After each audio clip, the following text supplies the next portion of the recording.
તમે સાથ આપતા હોય બરાબર ભાઈ પીઠ બર કરવાની જરૂર છે તમારે અમારી જોડે અમે ત્યાંથી લડીએ ત્યાંથી બરાબર અમે આટલા વર્ષોથી ભાજપનો સાથ સહકાર આપતા હોય બરાબર અને ભાજપનો સાથ સહકાર આપતા હતા તમારા માટે લડ્યા હતા આ બધા આપણા પરિવારના બરાબર બંધ કરી દે કહું છું બધી વ્યવસ્થા બંધ રાખો બંધ કરો હા તમે શું કીધું તારી વાઈફનું ફોર્મ કેમ ભર્યું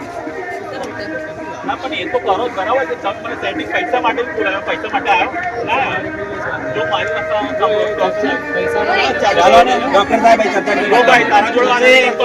रुको जरा सबर करो बोला धक्का बुक्की नहीं करने का आराम से लेने का